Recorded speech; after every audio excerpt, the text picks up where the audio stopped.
Hi everyone, I'm Claire Saffitz. Welcome to my home kitchen.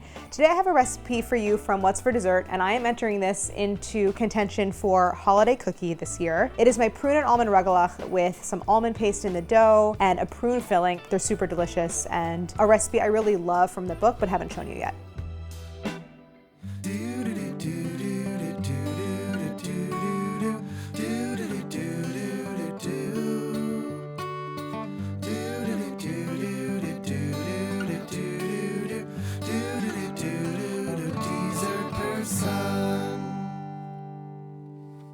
There's a very, very fancy delicacy called it's like pruneaux d'Agen fourrés, which means like stuffed prunes from Agen. And it is literally like a prune where all the filling has been taken out and mixed with a flavoring and then like pumped back in. They're flavored. Sometimes they're orange, and my favorite is almond. So this is kind of taking the flavors of this like incredible thing you don't really find outside of France and turning it into a cookie.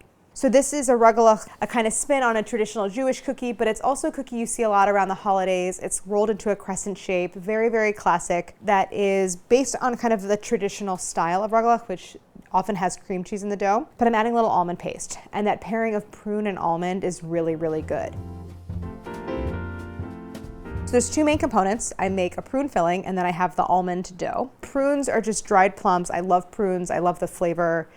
They're like sweet and tart, and they make a great filling. I have 10 ounces of pitted prunes, some vanilla extract, some granulated sugar. Sugar is gonna go into the filling and into the dough. This is port wine that I have right here. It's a fortified wine. There's something similar in the flavor between the port and the prunes, and it just really goes together super well. You could use sherry, you could use red wine, or you could just use water. No, Felix, no kidding. Then I have some unsalted butter, I'm using Kerrygold, of course, cream cheese, little salt. I have an egg for doing egg wash, almond paste in the dough, all-purpose flour, and then demerara sugar that goes on top. I'm using a food processor to put together the dough. It just makes it so fast and so easy. And then for the filling, I'll just need a small saucepan, which I have behind me. Then, rolling pin for rolling out the dough, assembling the cookie, sheet tray, a little parchment paper. Pretty straightforward. Before I get into the recipe, I want to thank our friends at Kerrygold for sponsoring this episode. As you know, Kerrygold is the maker of incredibly high quality butter. It is made from milk from cows that are pasture raised in like beautiful farms in Ireland. And it is my butter of choice for all of my holiday baking and all of my year-round baking. But this is the time of year when things really go into overdrive. My oven is on constantly. I'm baking tons of cookies, and Kerrygold just imparts the most buttery flavor to all of my baked goods, especially great for this time of year with things like sugar cookies, where butter is the flavor that you want to highlight. Kerrygold is a nationally available brand. You can check out the link in the description below for more information, find it near you. They're also makers of great cheese, so check that out for the holiday season for all of your like snack boards and charcuterie platters. Highly recommend. I want to thank them for sponsoring this episode, and now back to the recipe. So the dough comes together really easily in the food processor. I'm making kind of a traditional rugelach dough, but with the addition of almond paste. So almond paste is a product I really love to use. It's pretty sweet. So I'm gonna start by taking my 7-ounce tube of almond paste. 7 ounce is pretty standard when it comes to almond paste. Sometimes you see it in a box and it might be 8 ounces. It depends on the brand. But you want to look for one, regardless, that's nice and soft. If it's really hard, it means it's probably been sitting in that supermarket for a very long time. So I'm going to start with this. It's in the baking aisle, in case anybody's wondering. Yes, look for it in the baking aisle. It looks like polenta. It's like almost has like a modeling clay texture, but it's a little sticky because it has sugar in it. So the first thing I want to do is just crumble this into my food processor. So I'm just pinching off large marble-sized pieces, just as it helps to break it down. Otherwise, like the whole tube just kind of gets stuck in the food processor. Look for it to say almond paste. If it's marzipan, that's actually something a little bit different. Also made from almonds, but it's much sweeter. So don't use marzipan. But it does give baked goods that like classic marzipan flavor. So now I'm gonna add my flour. I have 2 cups of all-purpose flour. I'm adding a 1/4 cup of granulated sugar. Then a 1/2 teaspoon of kosher salt. This is diamond crystal, and I always give the caveat that if you're using Morton, use half that amount because it's saltier. What I just want to do here is break down the almond paste, and I want it to kind of turn into like a coarse meal so that it's like really broken down into fine bits, with the biggest pieces like about kind of lentil sized. So I'm going to just pulse it.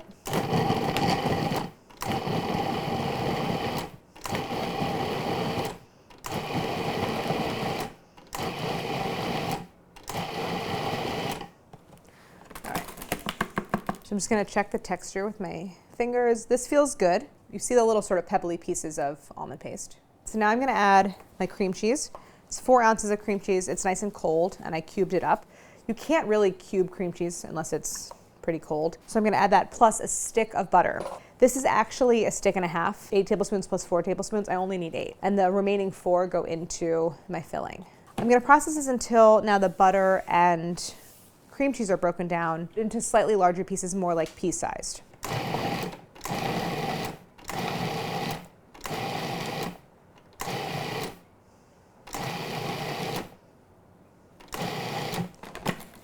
If I were to continue to process this, it would come together into a dough, but the dough is so tender from that combination of butter and almond paste that I actually need to add a little bit of water. And the water reacts with the flour and gives the dough just enough structure to kind of hold together and maintain its shape, because when I make my crescents, I don't want them to just like flatten into like little like flat cookies. I want them to maintain that volume and have that spiral shape. So I'm gonna now add 2 tablespoons of water plus my vanilla. Cold is better. I'm gonna add a teaspoon of vanilla extract. I'm gonna drizzle this around the food processor. And now I'm gonna process it until it comes together into a kind of crumbly dough.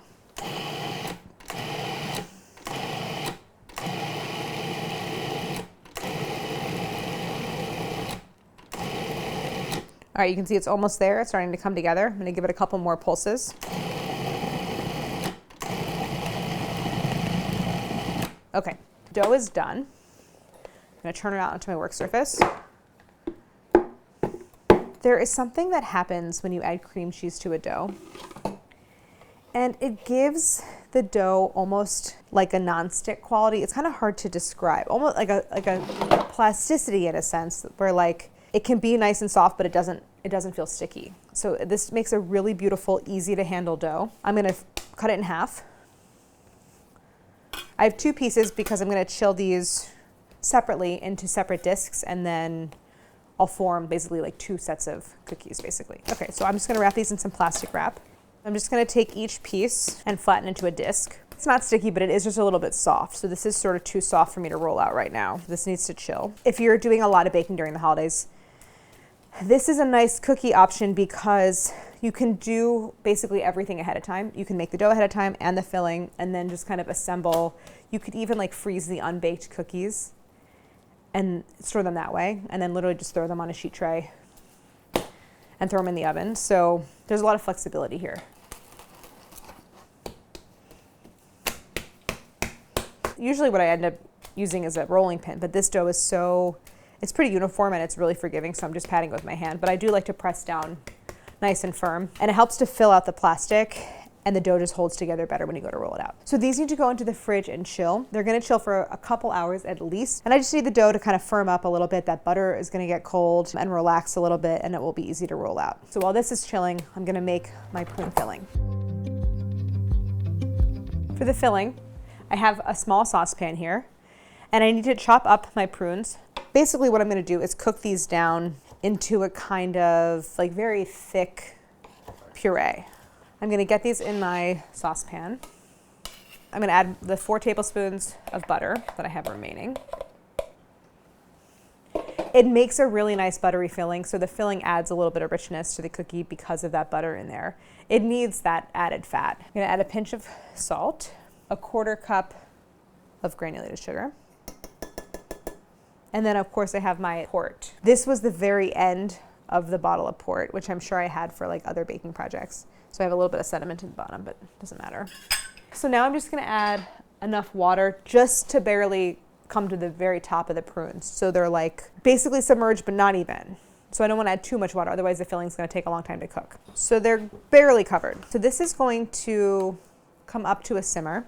And I'm gonna grab one thing. I didn't call this out as a special equipment. You don't really need it, it's not required, but it helps a lot, and that's a potato masher. A lot of times with baking and pastry, especially when you work with fruit, mashing something is like not an uncommon thing that you have to do. And a potato masher makes that really easy. So as this comes up, the water is gonna like plump and soften the prunes, and I'm gonna wanna mash them down because I really want the fruit to break down. I want those skins to soften, and I want it to become like a coarse puree. So I'm gonna start mashing. But I'm really just gonna mash in the beginning because I'm gonna give the prunes a head start to really break down. If you don't have a potato masher, you could just use the back of a spoon. So the beginning is really just about softening the prunes and getting them broken down. Okay, so this is nice. Ow. All right, too hot. So now I have this pretty even puree. So I'm done mashing. The prunes have really broken down, and some texture is good. I'm not saying it has to be perfectly smooth. If it did have to be perfectly smooth, I would just say put it in the food processor. But I don't have the big distinct pieces. So now really what I'm just gonna do is continue to cook it down, stirring.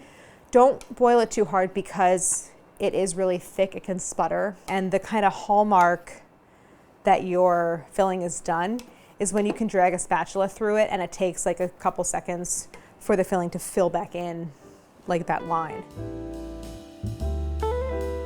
You can see it's gotten nice and glossy and it's very thick, so when I scrape the bottom of the saucepan, it takes several seconds for that mixture to fill in, and it really kind of holds its shape like on the end of a spoon. This is how I know that that water has really cooked off and I just have this kind of concentrated prune and port puree. So if you're making this ahead, which I do recommend you do, you let it cool, you put it in a container. This is about 2 cups of filling, and you stick it in the fridge and you let it get cold because really you want the filling to be cold when you go to assemble your cookies. But I'm gonna try to use this straight away. I have a dough that I made earlier this morning, so that one is ready to go, so I can move on to assembly and filling. But it's obviously super hot, so I'm actually just gonna stir this over a little ice bath. I have my bowl that's about, I would say, 1/3 filled with ice water, heavy on the ice. But this should cool off pretty quickly, and it's really already thickened quite a bit just from like cooling at room temp. So the idea is to stir, and when you stir, it comes into contact with the side of the pan, which is being cooled down by the ice water, so the mixture cools pretty quickly.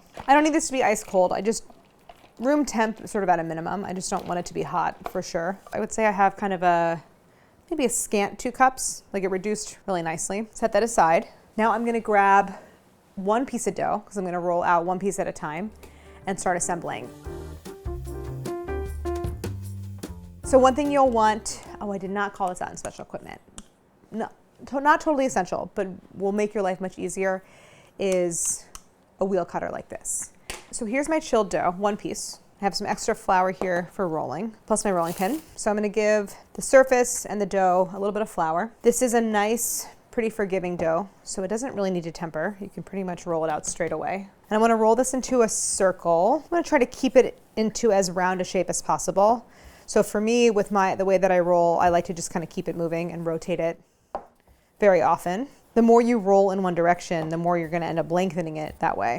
So keeping it moving helps to maintain that round shape. So I'm gonna go until I'm at about a 12-inch round. And at that point, it'll be about 1/8 of an inch thick. Because this is a really tender dough that doesn't have a lot of structure on its own, there's like a lot of butter and cream cheese and almond paste, all are fat sources. So it does make a really tender dough, which is great for eating.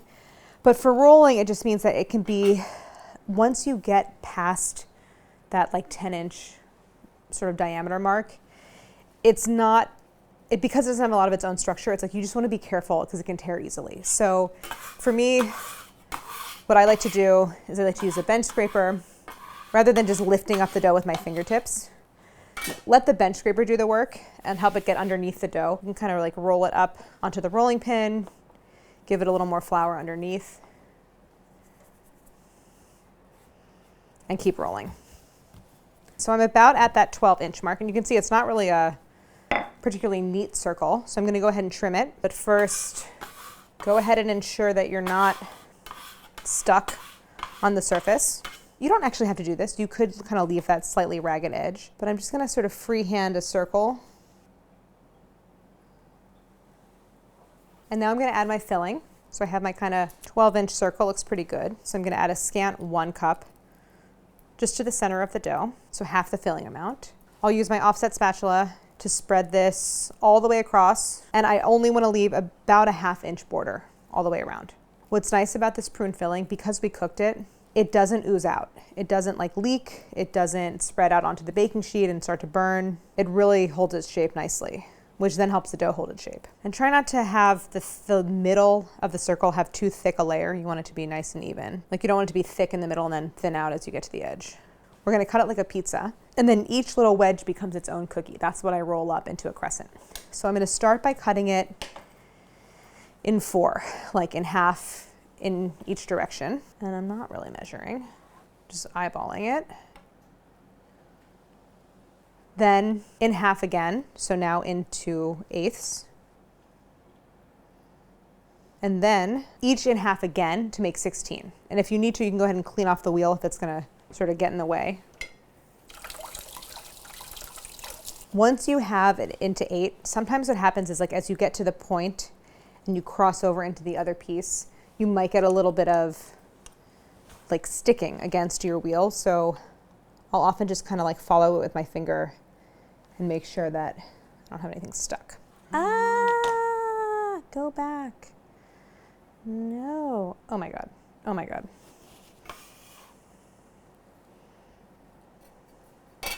Quick recovery. So now I have my 16 wedges and each one gets rolled up into a crescent shape. And then as I roll each one, I'm going to transfer it to the sheet tray. So you just start obviously at the thick end, and this dough has gotten pretty soft, but it's like super forgiving. It's like you just roll it up. And if there's a little bit of cracking, that's fine. And then you want to rest it on that little point. And then once you kind of have a little space to work, you can like move the dough over. But don't worry about cracking. It's really, they kind of just like fuse back together. So you make these like adorable little crescents and just right on the sheet tray. And actually, because these cookies don't really spread, they'll slump a little bit, but they don't really spread. I'm gonna be able to fit all of them on one sheet tray. I'm now gonna finish assembling the crescents from the first batch of dough. Then I'm gonna set these aside, do the exact same process, rolling out, filling, slicing, rolling again, and then we get to bake them. The final step is actually a little bit of egg wash. So the egg wash helps that pastry turn really nice and beautiful and shiny and golden brown. So they're gonna look super appealing. And then a little bit of demerara sugar, which gives it like a little sparkle. If you don't wanna use demerara, you can use sanding sugar, a common like decorative sugar to have, especially for holiday cookies, or just granulated is good too. So I'm just gonna beat this egg. Grab your pastry brush. So I have my oven, it's already on 350, but I have a rack. Normally, if you're baking one sheet tray, you'd bake in the center. I'm gonna bake these actually in the upper third, so I moved the rack up a little bit. And that's just because with that filling, with the sugar that's in there, they're like a little bit prone to darkening on the bottom quickly. So if you bake them in the upper third, it just helps to make sure that the top cooks at the same rate and that they're also then cooked all the way through. Just note that before you preheat. You don't have to be terribly precise about this. You're really just trying to coat the pastry and give the sugar something to stick to. And it doesn't have to be a thick layer. In fact, it shouldn't be a thick layer because you don't really want it to run onto your baking sheet. And it doesn't matter if you coat like the exposed filling, but what you're concentrating on is the surface of the pastry. I'm a lefty and it's easier for me to brush like to the left. So I'm brushing the center of each crescent and like the left wing, and then I'll turn it around and do the right wing. It's just easier that way, less maneuvering, and I'll be a little more precise with the egg application. So final step before the quick chill in the freezer, demerara sugar. I feel like you can't really be too generous with this, and it looks really nice on the cookies. These are basically done, but they will benefit from a quick chill in the freezer. I want the dough to just firm up, even if it's on the outside, because it will help them hold their shape better in the oven. And they look so cute now. I want them to look this cute coming out of the oven. So into the freezer, again, like 5 to 10. 5 is probably fine.